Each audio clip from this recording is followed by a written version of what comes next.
I always believed my family was solid, the kind of solid that felt like the earth beneath your feet, unwavering and dependable. Growing up in Maplewood, our gatherings were a cacophony of laughter, the aroma of my mother's famous apple pie wafting through the air, mixing with the sound of playful banter. The warmth of family hugged me tightly, and for years I felt invincible.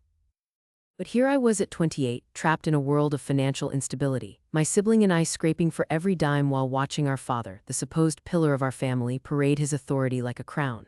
It all felt like a carefully curated illusion, one I was beginning to see through, like peeling away the layers of an onion, only to be left with tears streaming down my cheeks.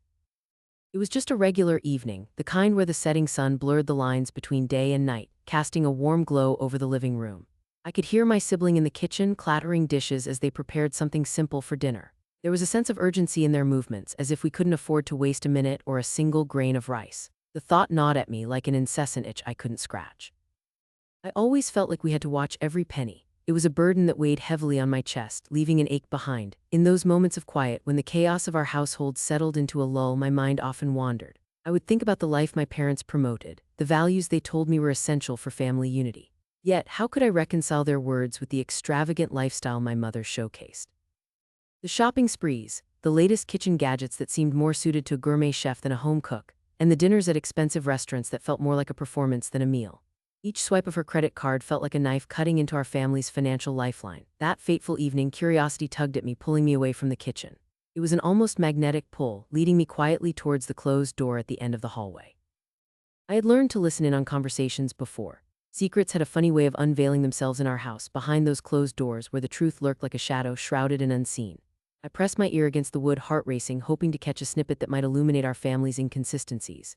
$50,000, I heard my father's voice, a booming sound full of pride. It's completely worth it to keep her happy. You know what they say, a happy wife is a happy life.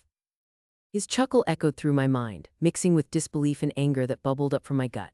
A staggering amount to send to my mother, an amount that could have eased the chaos in my own life and my sibling's. I felt like I had been punched in the stomach. Did he really think sending her money for her lavish whims justified neglecting his children? What about Evelyn and her sibling? My mother's voice responded, laden with a teasing lilt I had often mistaken for affection. They'll figure it out. They are young and can take care of themselves. There it was, the coldness slicing through the air thick with betrayal. Young, I resisted the urge to scoff a horrifying joke. We were doing nothing but struggling while the two adults I had trusted to guide and protect us tossed us aside like a discarded piece of trash. A wave of heat rushed through me, flooding my face. Was I only meant to bear this silent burden of pain while they indulged in their selfish pursuits? Every family gathering flashed before my eyes, the masquerade of happiness, the way we shared grins and fake cheers while inside we were unraveling. I pictured my sibling in the kitchen, pouring their worries into the meal we could barely afford, and my heart twisted painfully at the thought. While my parents lived like royalty, we were left to navigate a world of uncertainty and disappointment. I mean, it's not like they aren't capable, my father continued, the sanctimonious tone growing thicker, smothering me beneath its weight. You know that one day when they do start earning well enough, this will all make sense. It'll all work out. I could hardly breathe as I stood rooted in place, struggling to process the reality of those words. It'll all work out, I thought bitterly. What world did he live in where neglect and financial disregard magically crafted success for us? Perhaps my family's reality veered towards some other alternate universe, one where we didn't wake up worrying about how we could keep the lights on or scraping the bottom of the barrel just to cover the rent. The shadows of doubt coiled around my mind. Somehow I felt an overwhelming need for answers, driving me to stand taller. You are a man of values, I thought, and yet here we were tossed aside for your own comfort. Do you think they understand the weight of our sacrifices? My mother quipped, almost playfully mocking, with a hint of bitterness that sent a fresh wave of hurt crashing within me. You spoil them. You think they appreciate what we do for them. What do they know? He responded, the poignant finality in his voice echoing in my chest like a distant thunder. It struck me to the core. If they didn't understand our struggles, it was because they didn't want us to. Perhaps they truly believed we were better off living in the shadows of their frivolous desires. I wanted to scream. I wanted to rage against their indifference. Maybe they were right that this would all make sense someday, only it wouldn't be the kind they imagined. It would be a truth wrapped in their betrayal, a truth that would leave them horrified. My head swirled with emotions as my heart tightened with a heavy weight. I could not believe the resilience I found in the pit of despair, something stronger built inside me, a kind of fuel igniting my mind and heart. Suddenly, the background noise of my sibling in the kitchen faded as I realized I could emerge from this encounter, awakening within me a desire not merely to survive but to take charge, to become the orchestrator of my own destiny. Frustration coursed through me. I imagined my parents sitting comfortably, oblivious to the storm brewing within me. They had tossed aside family values like yesterday's newspaper. Was it my duty to wake them from the slumber of their wealth? No longer would I sit on the sidelines, nursing an aching heart from the sidelines of their charade, while my sibling and I were left to fend for ourselves. This would not be the end, it was merely the beginning. While my parents squandered their time and resources on lavish escapades, we were growing stronger, learning the harsh lessons of life. And I would make them pay for it, pay for the pain, the neglect, the betrayal. In the silence of that hallway, with my heart pounding loudly in my chest, I decided that it was my time to strike. I would be the architect of my own path, and the foundations of my plan had already begun to take shape. They would stand in the midst of their false grandeur and watch as I dismantled their lies one piece at a time. I was done being the good daughter, done with the laughter and the charade. The truth would unravel, and I would be the one to draw back the curtain. As I stood there, steeling myself for what was to come, one thought occupied my mind: betrayal could only thrive in silence. And now that I had learned the truth, I would make sure that the darkness enveloping my family would spill into the light. My life would become a testament. My family's carefully curated image would crumble, and I would rise from the ashes of their negligence. Time of hesitation was over. I would be the harbinger of change, and it started right here. Right now the air felt heavy as the days turned to dread in my mind. Mornings were a cruel reminder of my reality, shrouded in a silence thick enough to choke on, but I would always hear it. The sound of distant laughter cascading into my room like an unwelcome chill. My mother was at it again, hosting yet another of her elaborate brunches, filling our home with the hollow sounds of joy that felt so foreign to me. The clinking of silverware and the rich notes of merry conversation filled the air, while my heart pounded heavily in my chest, resenting each peal of laughter that echoed from the parlor. I rolled out of bed, my body marred with the weight of accumulated worries and sleepless nights. I dragged myself to the window, the sheer curtain fluttering gently as I parted it. Outside, the sun gleamed against the manicured lawns of our neighbors, bright and flawless, contrasting starkly with the chaos inside us.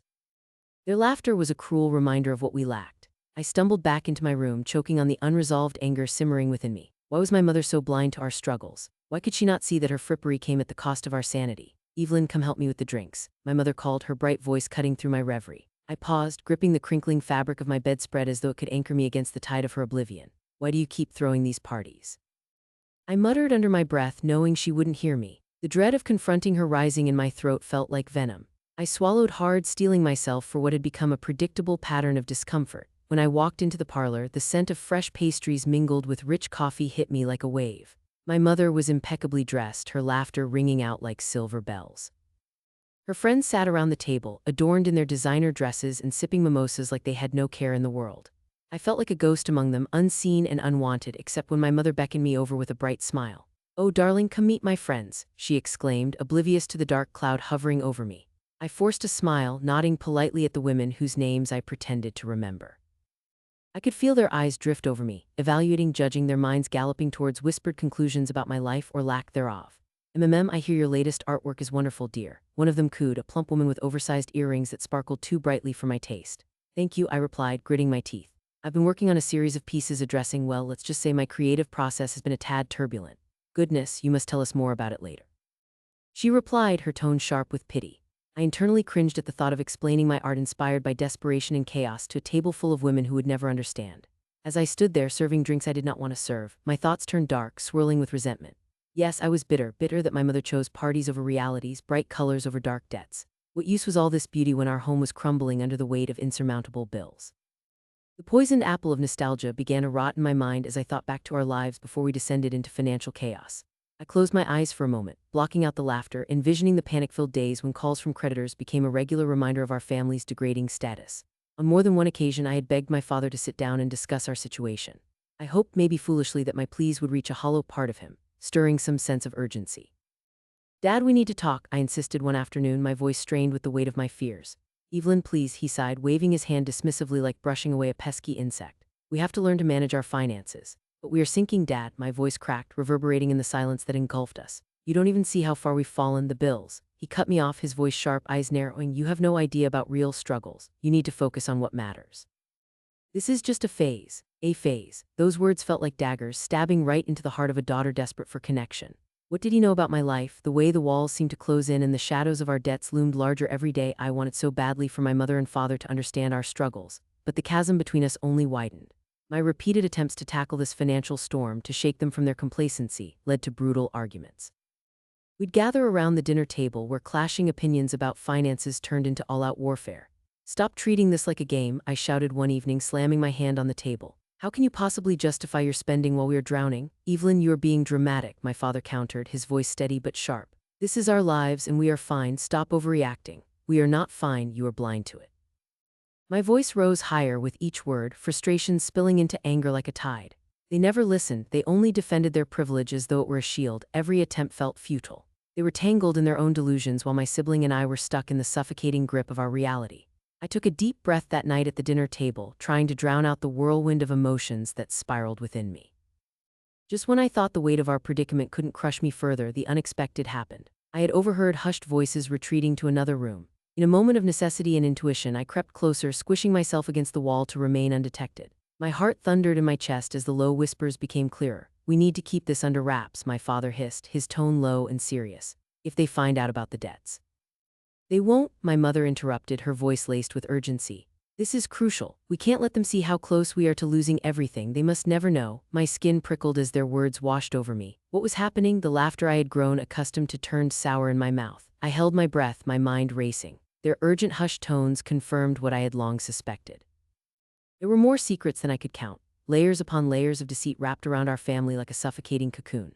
The weight of their betrayal sank deep into my stomach as I slowly retreated from the doorway, realizing that the cracks in our family foundation had been festering long before I had noticed. It was worse than I thought, much worse.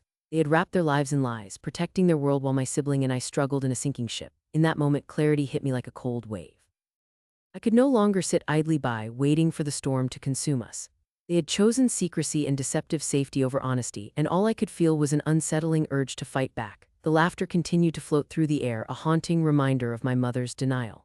As I walked away from that parlor, the silence fell heavy around me, finally igniting a flame of rebellion deep within my gut. I did not know what my next steps would be, but I knew I had to act, not just for my brother, not just for myself, but for the honesty that our family desperately needed.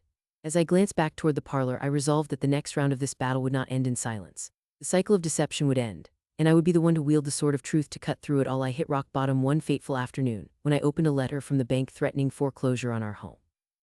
The crisp white envelope felt foreign, its starkness jarring against the warm tones of our family kitchen. There was a moment of disbelief, a fog clouding my mind as I tore it open and scanned the harsh words printed within. Foreclosure. I blinked, hoping the letters would rearrange themselves into something less horrific, but they remained immutable, a cruel sentence that hung in the air like an executioner's axe poised over our heads. I felt my knees buckle beneath me, powerless and small as tears began to stream down my face, carving paths through the dust of home-cooked meals and imagined futures. As I choked on my own despair, the sobs tumbled forth. The weight of dread and betrayal burrowed deep into my chest, squeezing until I could barely breathe. Our family home, the wooden frame that had sheltered laughter, secrets, and holiday chaos, was under threat. It was the very heart of my childhood, and like a thief in the night, the bank was about to take it away. "Evelyn, what's wrong?" My sibling's voice cut through the haze. I glanced up, and in that moment I saw the deep lines of defeat etched across their face, a mirror to my own turmoil. Our childhood had not only been a series of cherished memories, it was woven into every fiber of this house. The squeaky floorboards were a symphony of our laughter, the cozy living room filled with moments when we'd huddled under blankets, whispering secrets by the fire. Now it felt like a mere backdrop to our despair. "Look," I gasped, holding the letter out. My hand trembled, a violent shake that mirrored the chaos in my heart. "They're going to take everything from us." My sibling took a step closer, their eyes scanning the letter. I saw them swallow hard, as if they could physically hold back the tide of emotion that was threatening to engulf us both. "I can't believe this, you must have missed something." Hope edged into their tone, but it drained away as they read the words for themselves. I watched their shoulders slump, the air growing thicker with a heavy silence that fell between us like a shroud. "I just don't understand how this could happen. We've always done what we were supposed to do," I murmured, my voice barely above a whisper. The disbelief curled around my thoughts, insidious and invasive. We had lived cautiously, saving every penny, avoiding debt, trying to build a life that honored the values drilled into us by our parents. Why were we the ones being punished while they lived comfortably, seemingly unburdened by a single worry? "I wanted to believe Dad when he said everything would be all right," my sibling said quietly, the words barely escaping their throat, as if they carried the weight of 1,000 broken promises. "Why did he lie to us?" My anger simmered, boiling under the surface. "He knew what was happening, yet he let us believe." I trailed off, dizzying thoughts colliding violently in my mind. My father's betrayal loomed like a dark cloud, tainting every single memory I had of him. "He's the reason we're in this mess. If he had just been honest with us." I could feel my heart pounding like a drum against my rib cage, a raging storm brewing inside of me, charged and electric. No more silence. No more acceptance of my circumstances. The humiliation and pain twisted through me like a poison, demanding to be acknowledged. I needed to unleash it, transform it into something powerful, like a phoenix rising from its ashes. "I can't just sit here and let them take our home," I woe. In that moment, I knew I had to act. The thought ignited the flames of a determined fury within me. My hands curled into fists as I felt a rush of adrenaline flood my veins. I was done being the victim. I would emerge from this stronger and armed with the truth. I will find a way to expose them, I declared. I glanced around the kitchen, once a sanctuary of warmth. Now it felt like a darkened battlefield littered with shattered glass and splintered dreams. The air was thick with unsaid words, a suffocating blanket weighing down on us. I took a deep breath, inhaling the scent of old wood mixed with the faintest hint of spices from our last family meal. No more secrets, I said, my tone resolute. They've hidden the truth for far too long. Gaze still locked on my sibling, I could see the flicker of hope surfacing in their eyes as though I had breathed new life into the ruins of our dreams. What are you thinking? They asked, a hint of skepticism edging their voice. I'm going to gather everything, documents, emails, anything I can find, I replied, my mind racing through the labyrinth of my parents' secrets. I'll piece it all together. I know they've been hiding this. Are you sure you want to do this? My sibling asked quietly. It seems risky. The weight of their words hung heavily in the air. I have to do this. I can't let them keep this from us any longer. The conviction in my voice punctuated my resolve, but behind that, a thin veil of fear scurried beneath the surface. We can't let them win, I added, defiance igniting like a match in the dark. My sibling nodded slowly, and I could see the courage forming there, like embers reanimating under the spark of my determination. Let's start looking. I stumbled into the study where the faint smell of aged paper lingered. Dust danced in the sunlight streaming through the window, illuminating the chaos that had overtaken the room. The old oak desk bore the marks of 1,000 late-night assignments, but now it sat quietly, concealing a treasure trove of secrets beneath a veil of neglect. I dug through the stacks of papers, the yellowed receipts, the forgotten bills, the documentation of every transaction that had taken place within the confines of that house, hiding the truth behind the careful facade my parents had curated. I thumbed through families' budgets, hoping to uncover anything that might point to the struggle I now felt crushing me. What I found instead were more lies. Dining out receipts disguised as business lunches, invoices for things I could barely comprehend. Each document felt like a weight, dragging me down into a depth of despair I never wanted to acknowledge. They've hidden everything, I muttered, trembling with a mix of disgust and rage. How could they let it come to this? Look at this, my sibling suddenly exclaimed, breaking my haze of anger. They held up a sheet of paper that shimmered in the light. It's a transfer statement. I rushed over, curiosity igniting my mind like a flame. The numbers danced on the page, and as I scanned the document, my heart raced. It detailed large sums of money transferred elsewhere, transfers that did not add up, transfers that were never discussed at dinner, never shared in our fleeting conversations. I knew it. They've been lying, I cried out, the truth fueling my determination. Each piece of information I uncovered was akin to a puzzle piece, slowly revealing the ominous picture lurking below the surface like a great beast waiting to be unleashed. This will prove that they've been siphoning money away from our home, away from us. My sibling joined me, excitement shimmering in their voice. We need to find more, there has to be something else. As we knelt surrounded by the remnants of stolen trust, our fingers sifted through papers while we whispered hurried intentions, mapping out our revenge. The adrenaline pulsed through my veins, melding determination and anger into an explosive force of purpose. This is just the beginning, I declared, laying the foundation of my revenge. If they think they can manipulate us and walk away unscathed, they are gravely mistaken. As night settled outside, darkness masked our little haven, lending us an air of mystery and confidence. We pored over more documents, piecing together shards of our past like a tapestry of betrayal. I could feel the flame inside me intensifying, the fire fueled by indignation, by a desire to reclaim our lives and force our parents to face the consequences of their deception. In that charged space, camaraderie blossomed, transcending the despair and rage that had consumed us just hours before. As we continued our relentless search for the truth hidden beneath layers of orchestrated lies, I understood that nothing could stop us. This was more than just a quest for vengeance, it was an awakening. With each scrap of evidence I gathered, I felt the fire inside me evolve into something beautiful and fierce, a weapon I would wield for justice. And as I looked at my sibling, a silent understanding passed between us. We would ensure that the truth came to light, we would force our parents to reckon with their actions, and we would emerge from this darkness stronger than before. The air crackled with anticipation and defiance. The battle had begun. The night began with laughter and mingling, the scent of roasted turkey filling the air as we gathered in my childhood home, a classic brick-walled house adorned with autumn decorations. The glow from the fireplace cast a warm, flickering light that danced across our faces. Family members approached with hugs and greetings, their joy lively, yet I felt like an actor in a play, poised for the final act. Today was Thanksgiving, but to me it would also be a night of reckoning. I watched as my mother, always seeking the spotlight, effortlessly drew everyone's attention to her. With a proud smile, she displayed her new jewelry piece, a dazzling bracelet that sparkled like the stars, reflecting the light of our lives, only it was never real. Everyone surrounded her, their eyes lighting up with admiration, lost in the deceptive glamour she so carefully crafted. "Oh, darling, this was a surprise from your father," she declared, her voice syrupy sweet. My father's face flashed into view, momentarily caught in the warmth of her affection, but I noticed the slight flicker in his eyes, the telltale sign of lies slipping deeper than the truth. No one could see the storm brewing behind his smile, a mask I had seen so many times before. As I stood there among the people I once adored, I clicked a button on my remote, a small gesture that held the promise of fireworks. The projector whirred to life, and with a soft click, the living room wall transformed into a canvas of indiscretion. The first image flickered on: bank statements. Shockwaves rippled through the crowd as confusion swept over their faces, drifting like smoke. "What is this?" someone muttered, and at that moment the room fell silent, crisp and heavy as winter air before the first snowfall. I could taste the shock. It tasted like fear, ripe and bitter, a flavor I could hardly bear. My heart raced, thumping like a drum, and in that moment I felt both exhilarated and terrified. The faces shifted from curiosity to disbelief. I scanned the room, my relatives frozen in time, their expressions a mixture of confusion and dread. My mother's boisterous laughter faded into a mere echo as she turned, her eyes narrowing as they met mine, searching for an explanation. "Evelyn, what is going on?" she asked, her voice strained, the sweetness replaced by an edge of panic. I took a deep breath and stepped forward, feeling the weight of my purpose settle on my shoulders. "It's time the truth came out." The words hung in the air, charged and electric. I began to narrate as the images continued to scroll. I pointed out the flow of hidden money, the secret accounts, the transfers. For years, my father has had a separate stash, money made from deals you thought were legitimate, yet they were cloaked in shadows, deceit, and betrayal. As I spoke, I couldn't help but observe my mother's reaction. It was as if the light around her dimmed, shadows creeping into her features. Her jaw tightened, her smile faded, turning into an icy mask that warned me of the storm coming. "You don't know what you are talking about," my father said, stepping forward, bravado wrapped around him like a shield. But his confidence was fragile, cracks forming as I projected evidence onto the wall. Accompanied by my father's feeble denials, I unleashed the full timeline. Transactions, timestamps, glaring inconsistencies woven into the fabric of our lives. "You've been lying all these years," I accused, relishing the way his face turned a sickly shade of gray. "You think I wouldn't find out? The moment you started using our family's name to hide your tracks, you sealed your fate." From the sidelines, family members gasped, accusations soon sprinkling the room like confetti.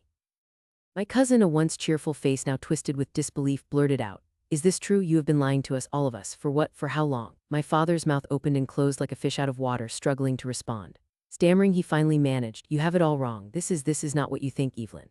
My mother then interjected, her voice trembling, "Evelyn, please, you don't understand. Your father was trying to provide for us, for our future."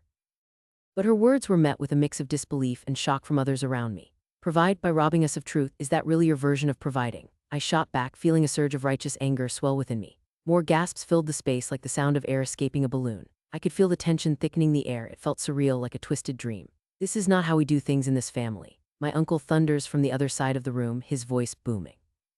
"You need to be careful, Evelyn. You are airing dirty laundry." My heart raced, but my resolve hardened. I am not ashamed of standing up for the truth. I won't allow this family to wear rose-colored glasses any longer. My fingers clenched, a rush of adrenaline pushing me forward. Each image that flashed brought memories rushing back, whispered conversations behind closed doors, arguments masked by an assortment of property and monetary needs, secrets that ran deeper than the roots of this home. "Evelyn, I never meant to hurt you," my father finally stammered, desperation tinging his words. "You have no idea what I had to do to protect this family." My mother stood beside him, her teary eyes glistening, and in that moment something inside me cracked. "Protect us? You have been playing a part all these years like a puppet on a string, and I'm tired of pretending. Did you think we wouldn't notice? Did you think I wouldn't see?" The weight of every emotion, every instance of betrayal, pushed me toward the edge, ready to spill over as part of a new realm of acceptance. "Forgive me, Evelyn, I am asking for your forgiveness. I wanted to be successful, to give you all everything," my father pleaded, stepping closer. But I shook my head, disgust punctuating my stomach like a lead weight. "You don't ask for forgiveness when you've built your empire on deceit. You ask for forgiveness when you are willing to break apart the lies you've woven and start over." The words ignited in my heart, louder than before, emboldened by the eyes of my family upon us, witnessing the unraveling of the facade I had grown so tired of living with. "Your actions betrayed us as a family. You gave us luxury while stealing from us the truth, and that is what you have to answer for. This is nonsense." My mother cried, attempting to salvage the situation as whispers began to surface around the room, causing eyes to turn and focus on new accusations flying through the air like arrows ready to pierce a once solid foundation. Siblings began to voice their thoughts. It was pandemonium as shocking truths began to resurface. "You think we were oblivious? We saw the signs," someone shouted from the back, a distant cousin echoing what we all felt.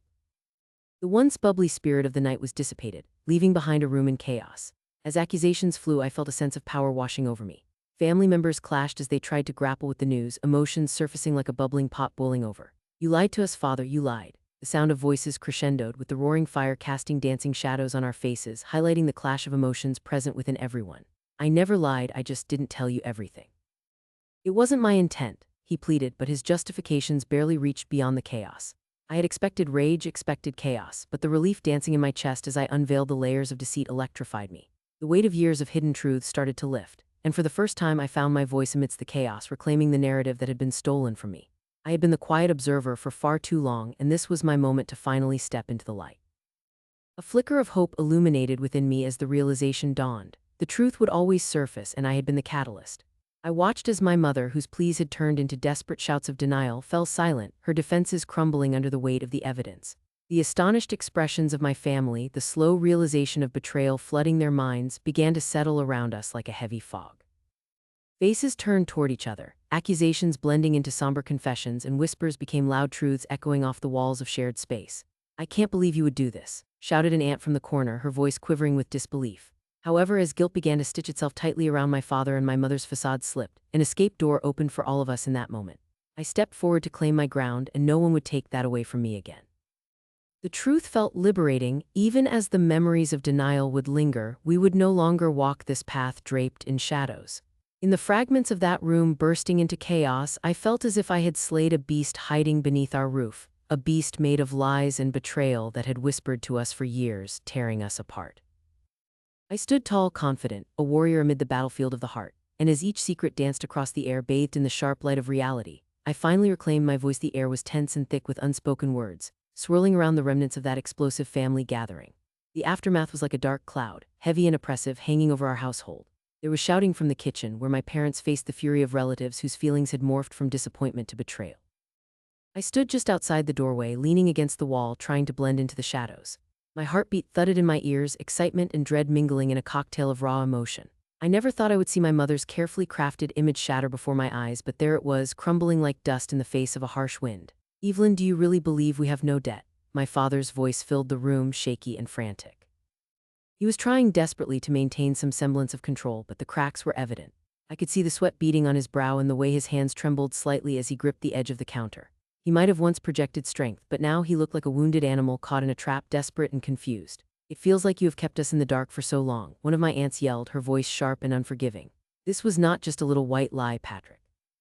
This was a betrayal." The resentment in her voice pierced through the chaos, and I felt an odd sense of triumph swell within me. The years of deception that had ruled our lives were finally being stripped away. "Have you any idea the stress that we have been under?" My mother's voice was a fragile whisper, trying to regain some control in the tempest, yet it cracked under the strain of truth. It was surreal to witness her collapse, from the strong matriarch I had grown up idolizing to a woman stripped bare of her pretenses. "We did it for you too. We only wanted to protect you." "Protect us? By lying?" My brother's voice cut in, a mixture of anger and disbelief. I could see the flicker of hurt in his eyes. "You thought lying would be easier than facing the truth. We deserve better than that." I stepped further into the room, not speaking, just watching the angry faces surrounding my parents, feeling the tension crackle around us like static electricity before a storm. My relatives, who had once adored the facade my parents had built, were now speaking out. My cousins, aunt, even my grandparents had gathered like wolves circling their prey. The spotlight had shifted, and suddenly my parents were exposed, vulnerable and raw. I thought we could sort it out. I thought we had time," my father stammered, looking desperately at my mother, who stared blankly as though she were seeing the world for the first time. I felt a twist of regret for them, but it was fleeting, eclipsed by the overwhelming sense of justice that surged within me. The joy of seeing the truth unfurl brought an intoxicating thrill I could hardly contain. "The world does not stop spinning just because you choose to lie to us," one of my uncles declared, his voice booming as he stepped forward, dark eyes flaring with righteous fury. "You think we did not notice the signs? I've been hearing whispers about your financial difficulties for years. You thought we were blind." I cringed inwardly. My heart began to race, and a string of thoughts wove through my mind like wild vines. I had always feared the moment when the truth would burst forth like a shaken soda bottle. It was always there, lurking beneath the surface. Now that it was here, all raw and jagged, I faced it head-on, breathing in the chaotic energy. As the arguments rolled like thunder across the room, I caught my brother's eye, and for a fleeting moment we shared a knowing glance. We both understood that this storm would allow us to finally breathe again. Everything our parents had forced upon us, the shame we carried like a shroud, the burden of silence, was dissipating like mist in the sunlight. As chaos echoed through the house, I found a quiet space beside my sibling, who stood with his arms crossed, his face a canvas of frustration and disbelief. "How could they think this was okay?" he murmured, his voice low but filled with anguish. I wanted to tell him it was going to be okay, that we could rebuild. Still, it felt surreal, this moment when we were finally free to express every tormenting thought that had been suppressed for far too long. "This is not about them anymore," I said softly, the words coming out more resolutely than I anticipated. "This is about us. We deserve to be heard." His gaze flickered to me and I could see the spark of determination in his eyes. "You're right, we need to focus on the future. We cannot let this destroy us." As the shouting continued, I felt the tide turning. I could sense the support from my relatives swelling around us like a protective barrier. They were rallying, infusing the air with their shared anger, their disappointment blending into a collective energy that felt almost intoxicating. I could feel it surging, wrapping around us, buoying us up. One of my aunts stepped boldly toward my mother, her voice rising above the hubbub. "Debbie, you may think you've handled everything alone, but we are family. We want to help you, but you have to be honest with us." She crossed her arms, her stern expression softening slightly as she looked at my mother, her eyes filled with compassion. I know I've made mistakes," my mother replied, her voice trembling as the mask began to crack. "I thought I was being strong, protecting you both. But I see that now." She swallowed hard, and for a moment she hesitated, seeming lost in herself before the grief transformed into resolve. "I never wanted to hurt anyone." "Then let us help you," my aunt urged gently. "Let's work together. You do not have to face this alone. We can find a way out." Guilt danced in my mother's eyes before it dissolved into something more vulnerable, a wave of fear mingled with purpose. "I cannot promise that everything will be fixed overnight, but I want to try," she said, her voice finding a steadiness that had been missing. The noise quieted slightly, the storm of emotional conflict easing as people leaned in, cautiously hopeful. I could feel my own body vibrating with anticipation. For the first time in forever, there seemed to be a light flickering at the end of the tunnel, and we could finally see it together. "We will sit down and figure this out," my father added, determination pulsing through his words. His back straightened a little, a sense of honor trying to eke its way back into his demeanor. "We will find a way through this mess." "It will take time," my brother interjected. "But we need a plan, and we need to be open about where we are." I felt his resolve, strong and steady. "First, we should lay everything on the table," I suggested, my voice ringing with certainty. "If we are going to work together, we have to be honest." Our relatives nodded, expressions shifting to expressions of understanding.